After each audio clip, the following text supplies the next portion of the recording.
At 7:56 on the morning of December the 7th, 1941, Japanese aircraft swooped down over Hawaii.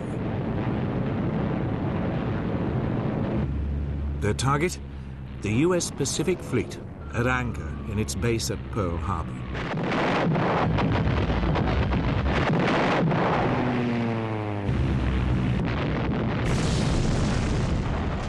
Five US ships were hit immediately.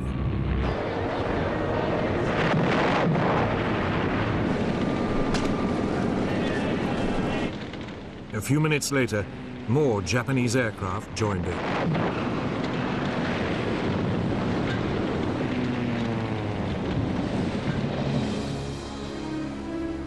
By 8:35, 2 US battleships were sinking, 2 had capsized, and 2 were badly damaged.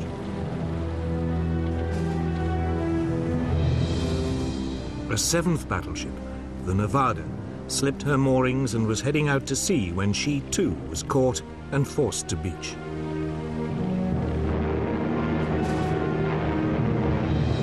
Simultaneously, Japanese Zero fighters strafed US aircraft lined up on the island's airstrips.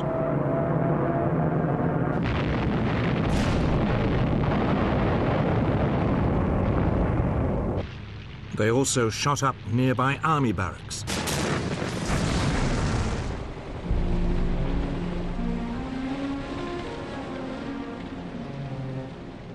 By the end of the attack, dozens of US warships had been sunk or damaged. 188 aircraft were also destroyed.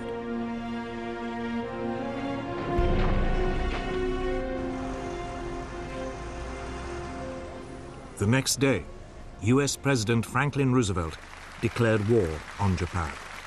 Since the unprovoked and dastardly attack by Japan on Sunday, December 7th, 1941, a state of war has existed between the United States and the Japanese Empire.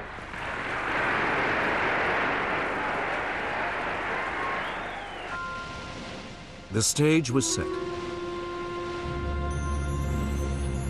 Could Japan knock out the United States with a swift blow before the huge might of America ground it down? It would become one of the great conflicts of World War II.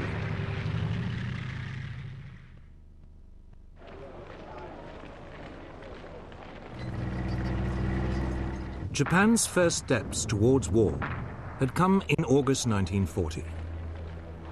Capitalizing on France's defeat in Europe, it seized control of air bases in the north of the French colony of Indochina. It was looking for a quick and easy expansion of its empire.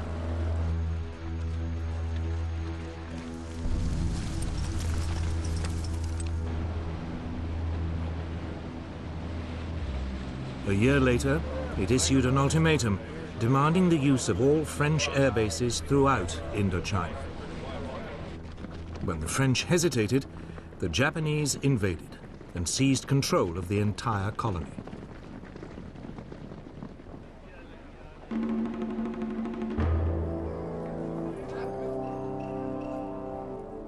Japan felt the consequences almost immediately.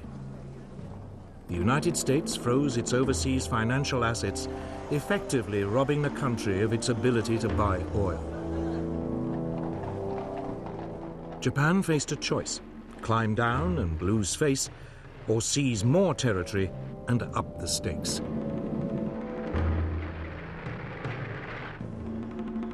For a new Japanese government, under the aggressive General Hideki Tojo, there was no question about which course to take.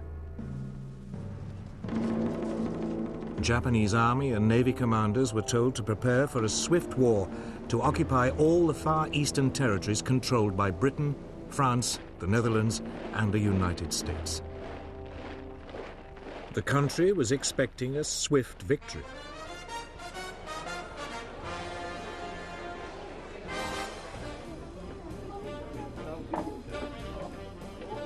Japan saw the Americans, in particular, as a nation of pleasure lovers with no stomach for a lengthy war and heavy casualties. The Japanese military calculated that if they could destroy the US Pacific Fleet, the US would quickly sue for peace. It was now that they decided to attack Pearl Harbor. Admiral Isoroku Yamamoto, commander of the Japanese Combined Fleet, was put in charge.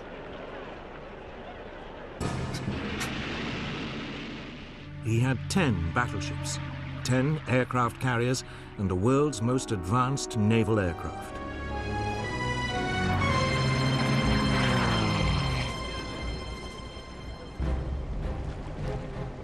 Against him, the US Pacific Fleet had 8 World War I vintage battleships and 2 carriers.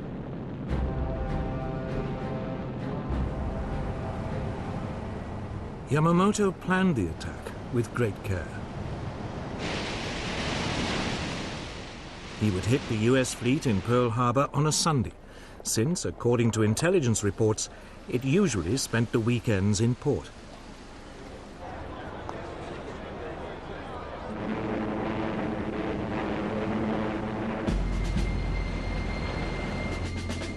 In total radio silence, the Japanese strike force gathered in Tankan Bay in the northerly Kuril Islands.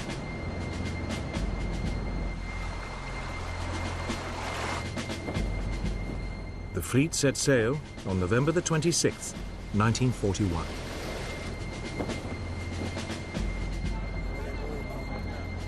Meanwhile, as a decoy, Japanese negotiators arrived in Washington to discuss a possible Japanese withdrawal from China.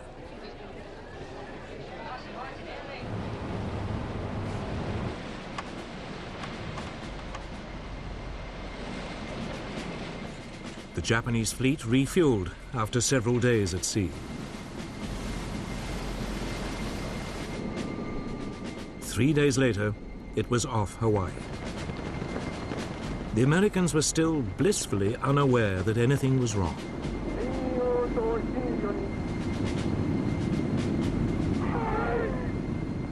At 6 a.m. on December the 7th, after a final briefing, the first wave of Japanese aircraft took off.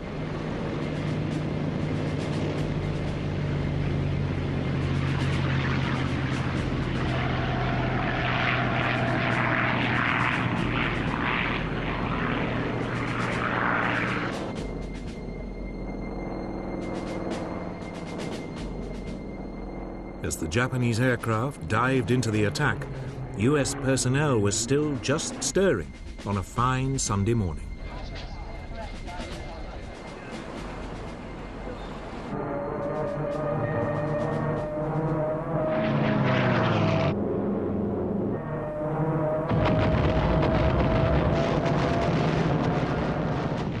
It was all over in less than 2¼ hours. Yamamoto's plan had worked like a dream. Or had it? There was only one problem. The US fleet's 2 aircraft carriers had not been in Pearl Harbor at the time and had escaped the attack.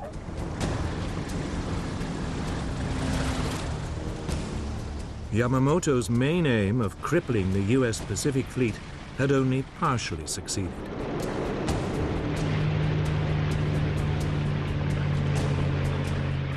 US naval air power in the region was still intact. But in the United States, there was shock and disbelief.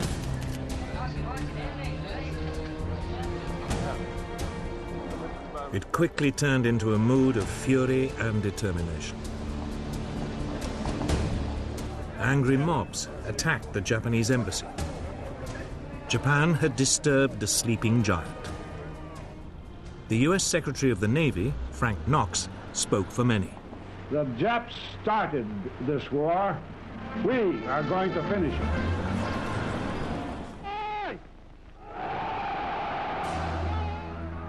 Yet before the US could mobilize its full strength, the Japanese were to inflict more humiliating defeats on the Western Allies.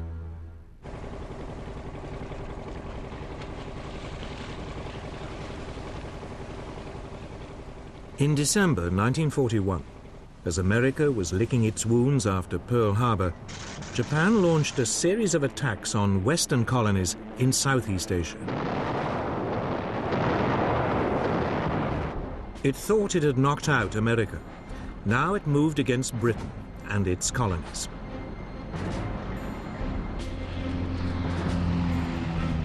The first to be hit was Malaya, where a Japanese force came ashore in the northeast of the country.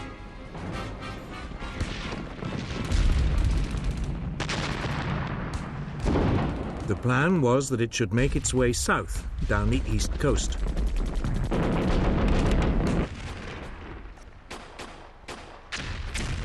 The invasion force was met by a contingent of British Indian troops. But after a day of fighting, they were brushed aside.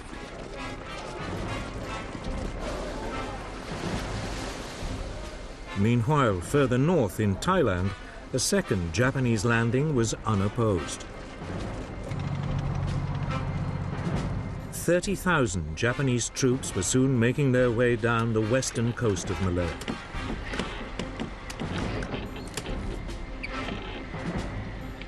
The target of the two groups, Singapore, the center of British military and political rule in the Far East.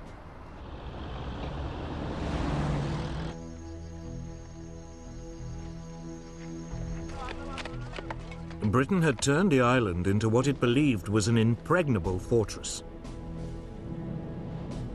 But all the guns pointed south, out to sea.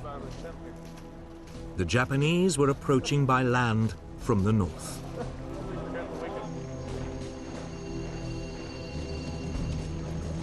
Yet British military commanders remained remarkably untroubled. They didn't rate the Japanese as fighting men and believed the Malay jungle was, anyway, virtually impassable.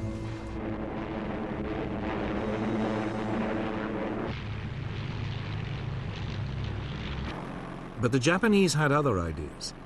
To soften up Singapore, they attacked the city from the air.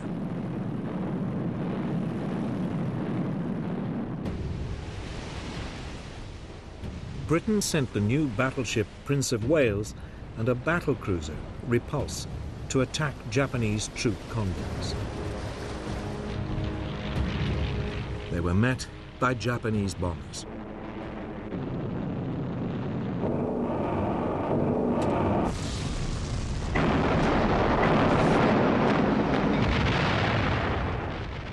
Both warships were sunk in less than 2 hours. Almost 1,000 of their crew were lost.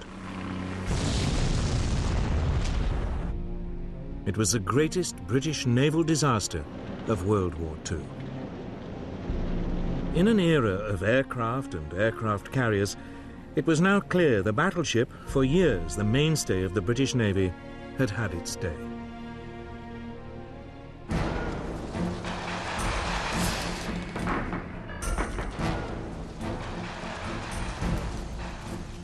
Back on land, the Japanese continued to head south towards Singapore. On January the 11th, 1942, Kuala Lumpur was captured. The British forces fell back and withdrew to Singapore.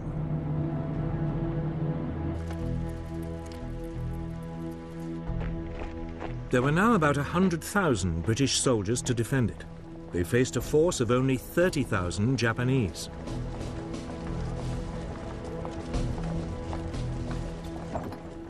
Even without their big guns, the British should have been able to hold out.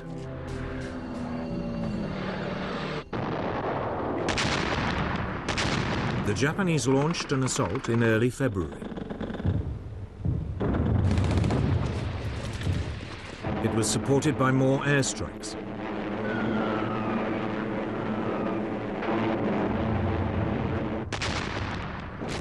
The British defense was soon reduced to chaos. Civilian casualties began to escalate.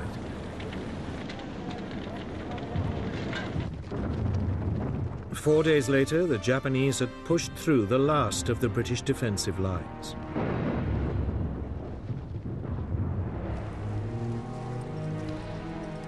The commander, General Arthur Percival, surrendered with over 90,000 men.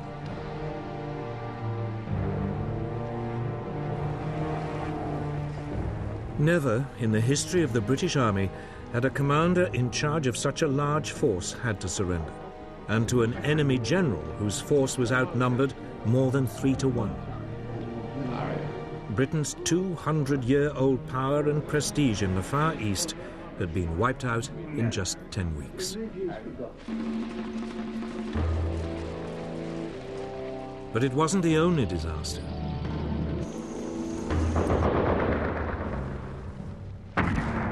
Elsewhere in Southeast Asia, the Japanese forces were equally triumphant.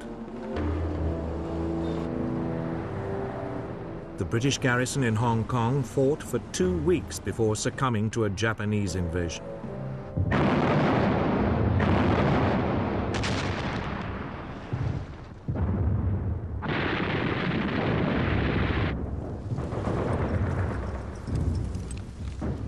In the Philippines, America fared no better.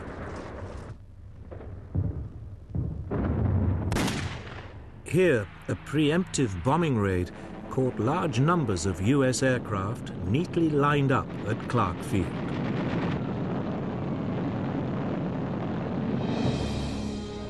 Most were destroyed.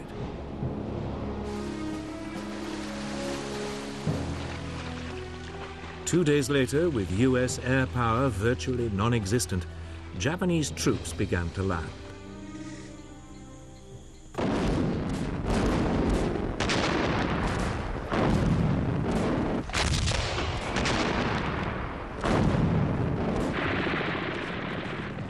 The local Philippine troops melted away.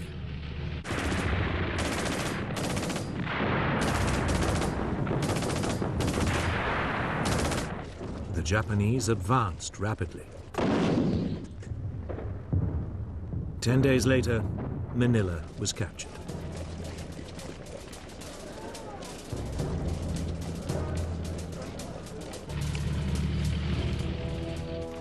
The US soldiers were forced to withdraw to the Bataan Peninsula. Here they hoped to hold out until a relief force could be sent. It never came.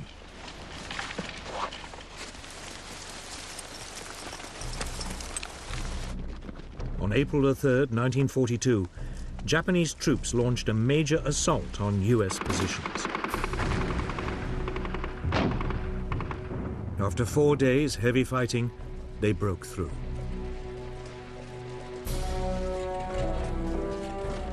The Americans surrendered 2 days later.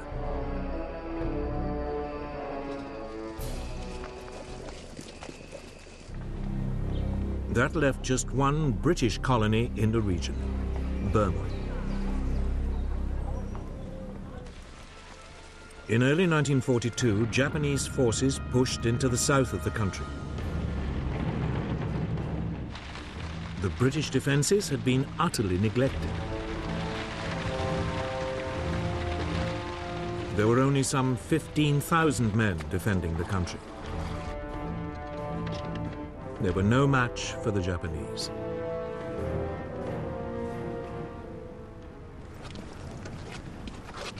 The Allied troops mounted a brief but doomed resistance.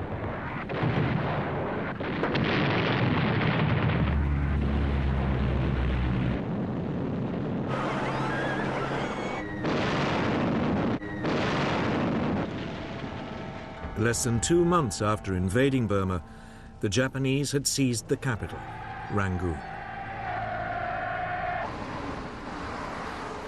8 weeks later, the British had been pushed entirely out of the country.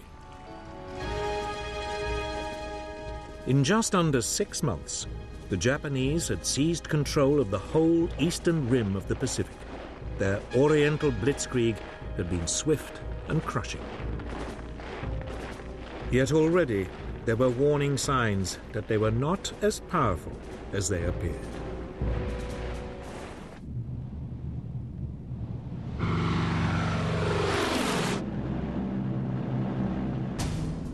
On April the 18th, 1942, 4 months after Pearl Harbor, America struck back at the Japanese.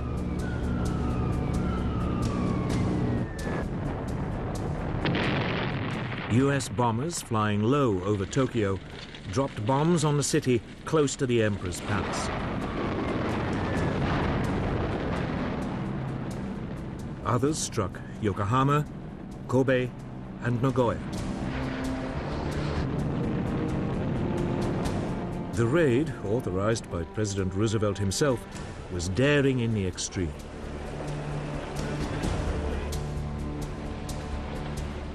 The B-25 Mitchell bombers had not been designed to be launched from aircraft carriers. They barely managed to lumber off the deck of the USS Hornet, which had brought them to within 700 miles of the Japanese capital.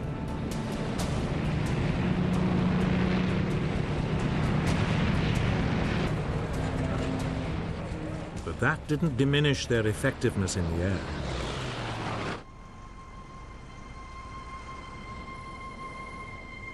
In Japan, the raids caused profound shock. After their runaway successes of the past 4 months, they had never expected an attack on their homeland.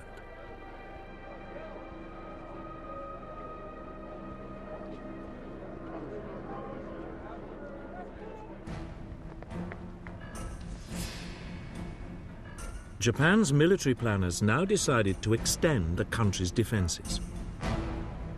If they could seize additional strategic outposts in the Pacific, they could attack and destroy Allied forces before they even came close to the homeland.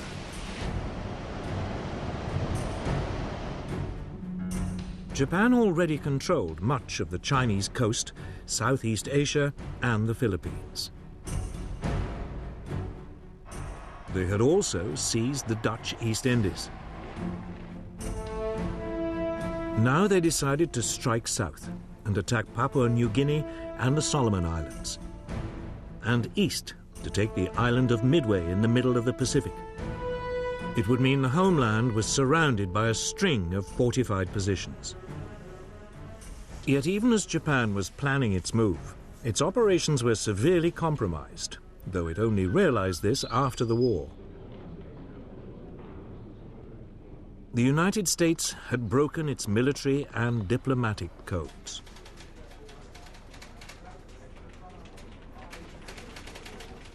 By spring 1942, the US Navy's code-breaking team in Hawaii was reading enough messages to give it a remarkably accurate insight into Japan's intentions. So it was that the US Commander-in-Chief in the region, Admiral Chester Nimitz, learnt the details and timing of Japan's planned invasions of the Solomon Islands and Papua New Guinea. If successful, they would cut off Australia from her allies. A Japanese bombing raid on Darwin had already caused widespread fear of an invasion.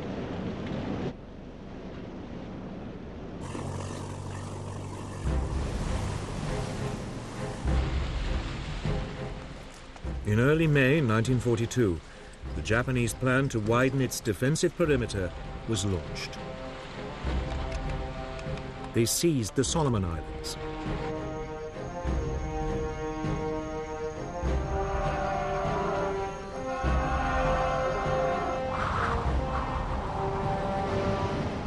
Two days later, the Japanese carrier force entered the Coral Sea in preparation for the main assault on Papua New Guinea.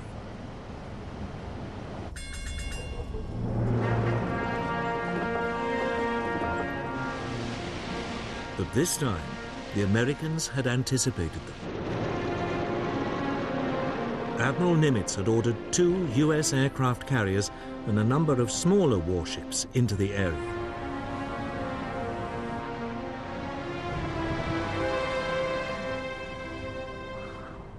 For 2 days, the rival fleets searched for each other.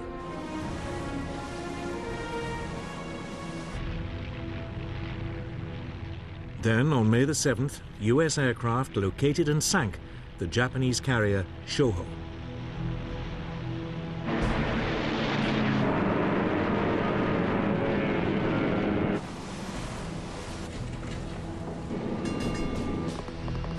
The Battle of the Coral Sea was underway.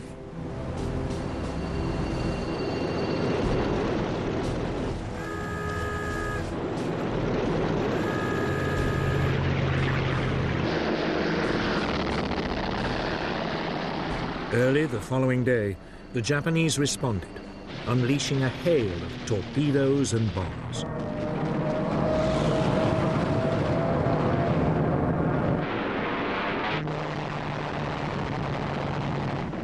To begin with, the US aircraft carrier Yorktown managed to avoid the Japanese torpedoes.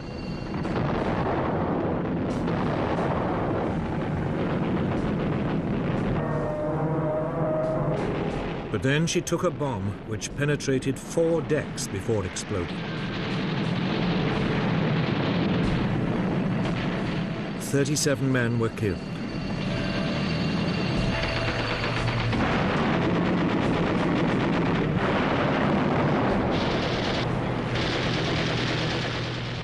The larger and less maneuverable carrier Lexington was also hit by several bombs as well as 2 torpedoes.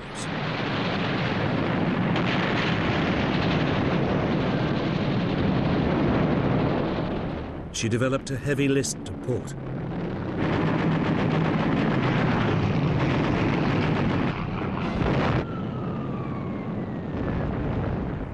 The Americans returned fire, attacking the Japanese carrier Shokaku.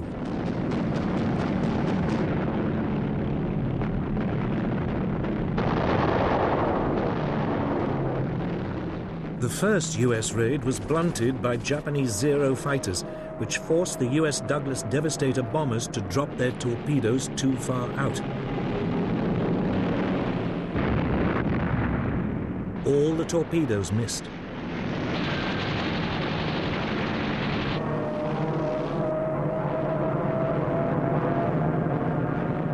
But a second wave of US dive bombers struck home.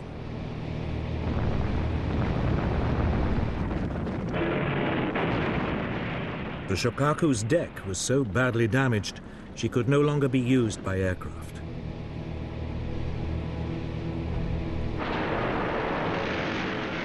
After 2 days of fighting, the 2 forces finally disengaged. That evening, the Lexington, still afloat, suddenly erupted in a huge explosion.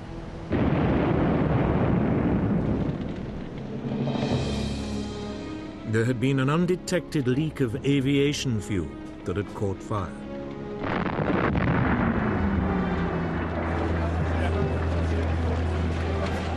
Amazingly, all but 215 of the nearly 3,000 men on board were rescued.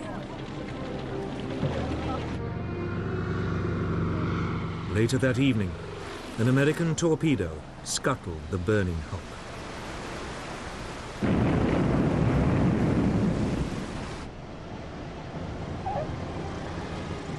The Battle of the Coral Sea was, on paper, a draw. Each side had lost 1 carrier and had another severely damaged. Strategically, however, it was a major US success.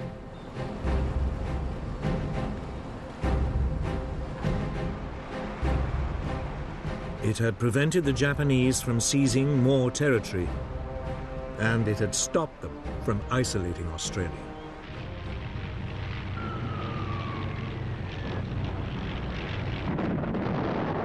The Battle of the Coral Sea marked a new era in naval tactics. It was the first major sea battle in which the opposing ships were completely out of visual contact. It was fought, instead, by aircraft flying from carriers.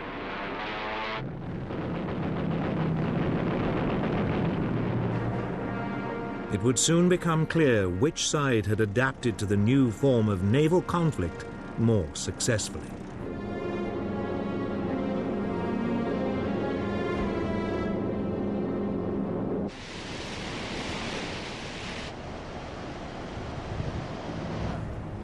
By the late spring of 1942, Japan and America were deadlocked.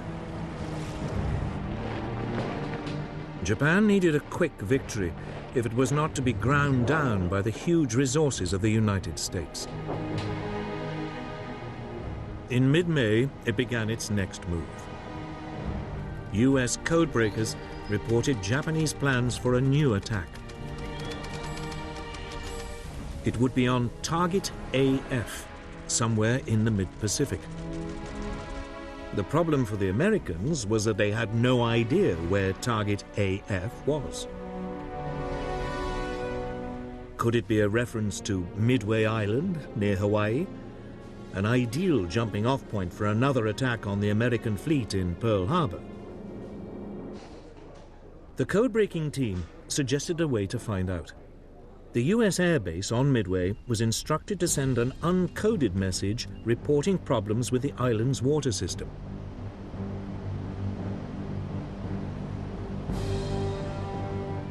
Almost immediately, the codebreakers intercepted a Japanese signal that Target AF was having water supply problems. Admiral Chester Nimitz now knew exactly where the enemy would strike.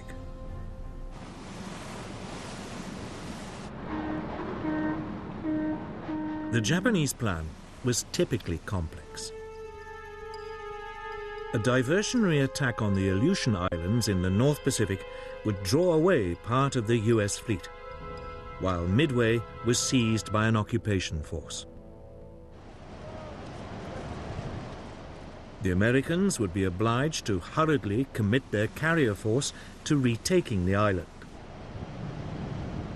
There they would be annihilated by a huge Japanese naval presence, including 4 large aircraft carriers. It was the second Japanese attempt to wipe out the US Navy in the Pacific within a year.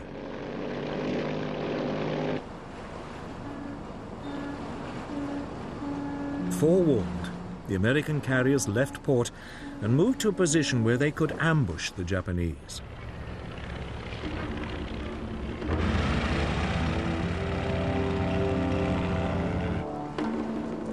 On June 3rd, 1942, Japanese forces launched the expected attack on the Aleutian Islands.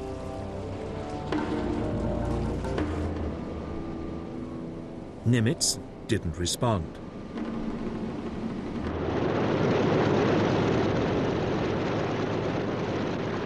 Then, early the next morning, the main Japanese carrier force launched a first airstrike on Midway Island to soften up its defenses.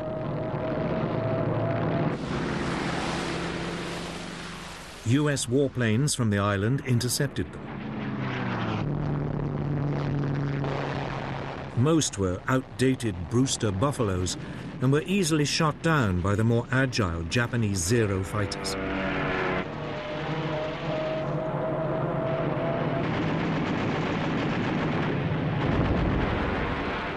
But the Japanese attack had been blunted. Midway's defenses had not been broken.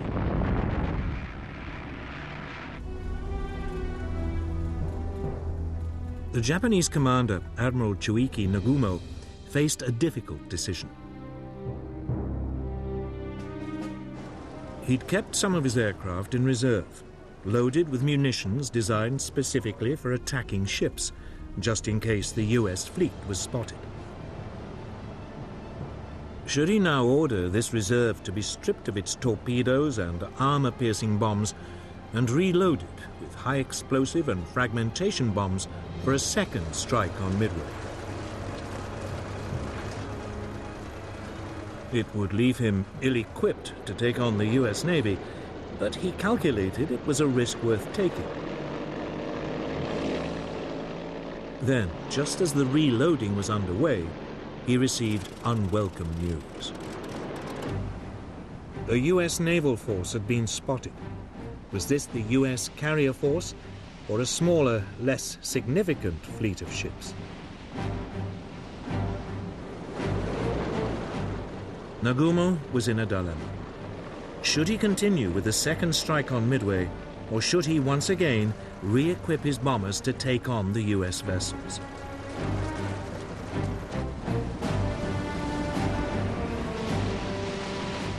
Nagumo decided to gamble. He would push ahead with the second strike on Midway. His hope was that when the bombers returned, there would still be time to rearm them to take on the US ships. Even as he weighed the odds, the Japanese carriers were attacked by US bombers.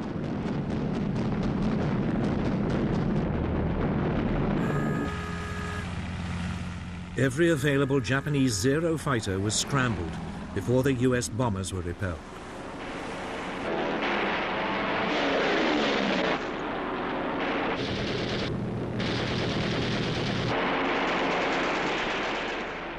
Then came another report from reconnaissance planes. The US force did indeed contain aircraft carriers.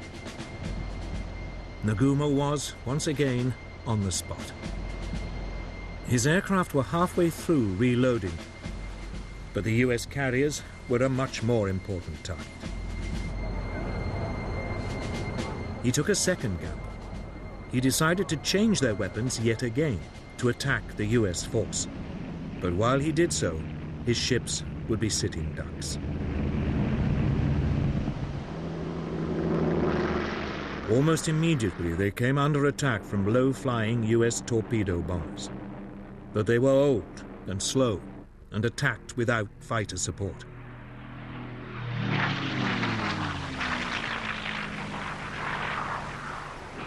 As they approached the Japanese fleet, they were rapidly shot down.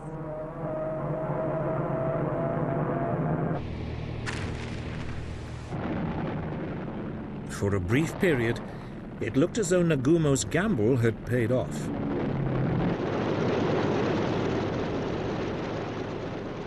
Then, just as his bombers had been reloaded and were ready to take on the US carriers, disaster struck. US dive bombers, approaching unseen at high altitude, hurtled down on his ships. The Japanese were caught completely by surprise. Nagumo had gambled once too often and was now at the mercy of American air power. Within 5 minutes, the US dive bombers had reduced 3 of Japan's largest aircraft carriers to flaming wrecks. All would later sink.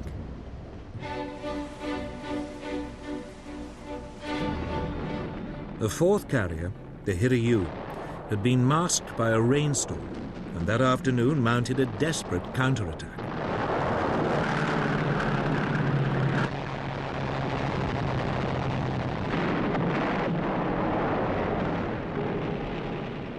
The US carrier Yorktown was severely damaged.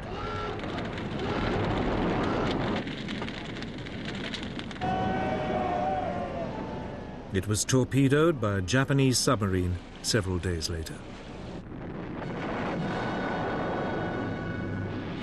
But the Japanese fight back was short-lived. Late in the afternoon that day, the Hiryu was also hit and turned into a blazing pyre. In a matter of hours, Japan's mastery of the sea had been destroyed. The attack on Midway Island had achieved nothing. But it had cost Japan its finest carriers and 332 aircraft. Well over 2,000 sailors had also died.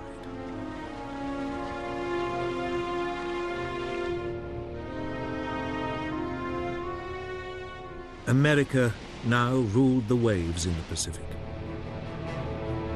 Yet Japan was still undefeated on land and a powerful, threatening force in the air.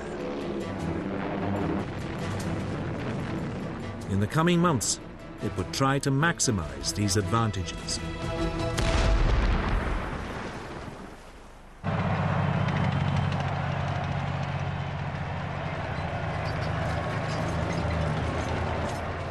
By summer 1942, Japanese plans to build a defensive ring of occupied territories around their homeland had still not been completed. Heavy losses at sea had frustrated their attempts to grab Papua New Guinea and islands in the Central Pacific. Japanese planners now came up with a new plan. If they couldn't do it by sea, they'd do it by land. On July the 21st, a division-sized force of experienced jungle troops landed on the northern coast of Papua New Guinea. They immediately struck west to capture Port Moresby, the capital.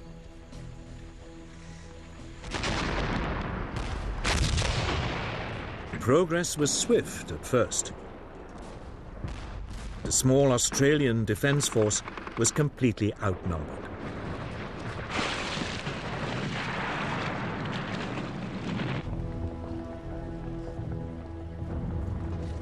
Within weeks, the Japanese had captured the main pass over the Owen Stanley Mountains.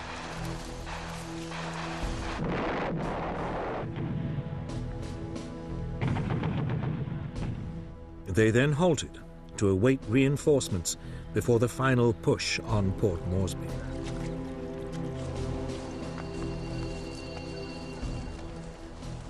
The Australians also mustered new forces.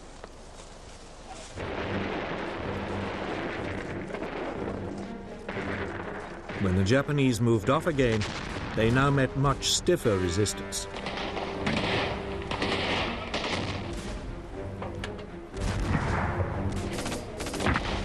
For the first time, Japanese troops were up against men who matched them for training, experience, and morale.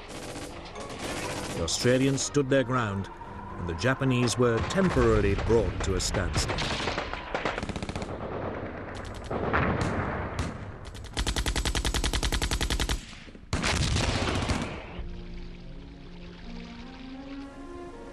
But conditions in the jungle were appalling. There was constant tropical rain.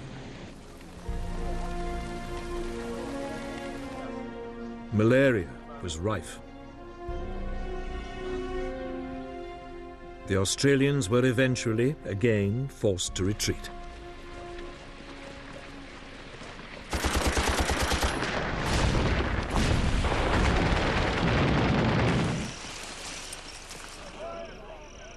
After 2 months of grim fighting, the Japanese were within 30 miles of Port Moresby. Then, finally, US reinforcements arrived.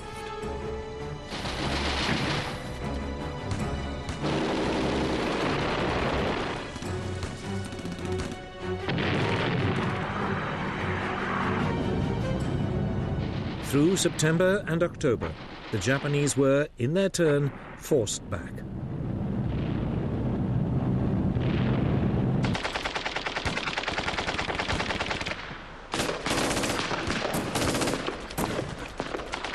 The Japanese made an heroic but suicidal stand.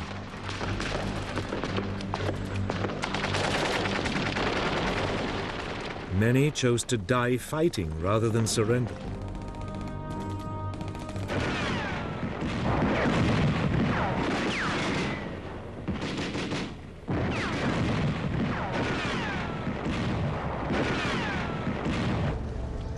It took the Allies another 2 months before the Japanese were finally overwhelmed.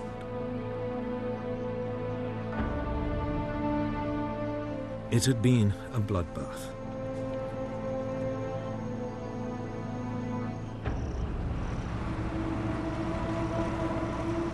"15,000 Japanese troops had embarked on the operation. Only 3,000 got away.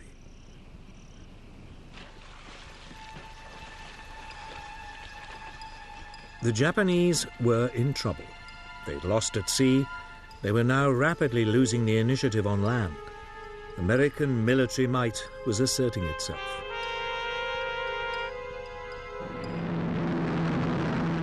There was only one alternative left: air power.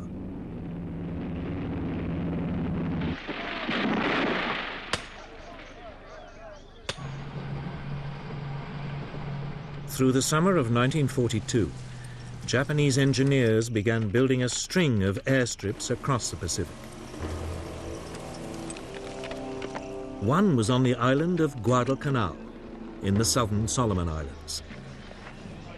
It was particularly well situated to threaten US convoys heading for Australia.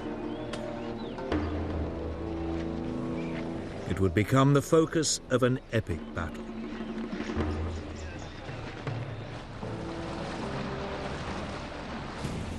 In July 1942, an amphibious force of US Marines invaded the island.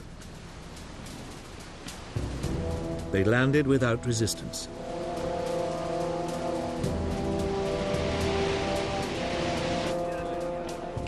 The plan was to capture the half-built airstrip, complete it, and then turn it into a US base.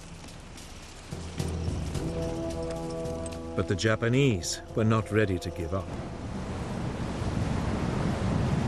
That night, they sent in a naval force to land reinforcements and to attack the fleet of US ships supporting the Marines.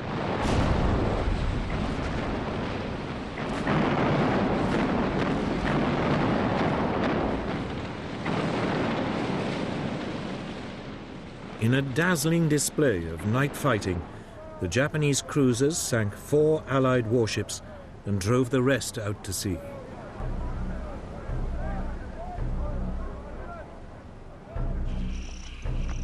The Marines were now marooned, without supplies and without much of their equipment.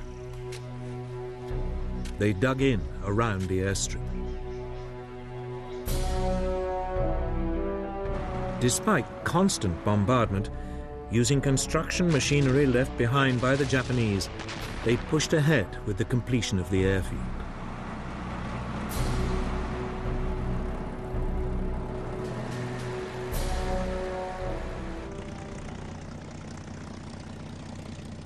Two weeks later, a group of US Wildcat fighters and Dauntless dive bombers flew in.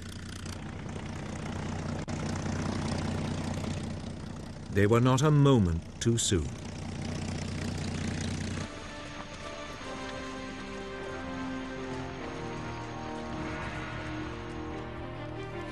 The next day, newly arrived Japanese troops launched a series of suicidal attacks on the airstrip.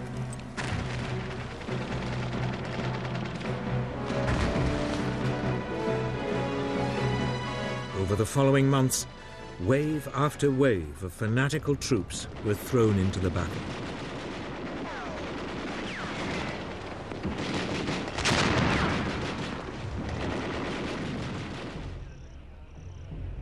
By the winter of 1942, the two sides had fought themselves to a standstill, both now dug in to defensive positions.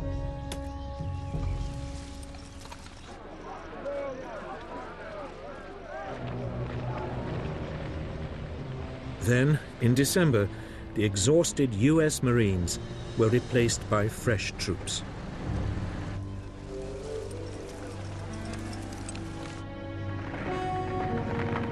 US soldiers now began a new push on the increasingly isolated pockets of Japanese resistance.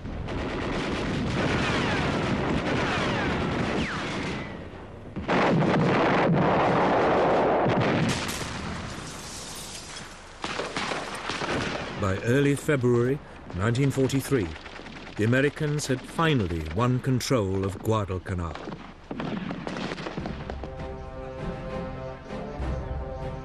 They had now beaten the Japanese at sea and on land. They had even denied them access to the air. The Oriental Blitzkrieg had failed.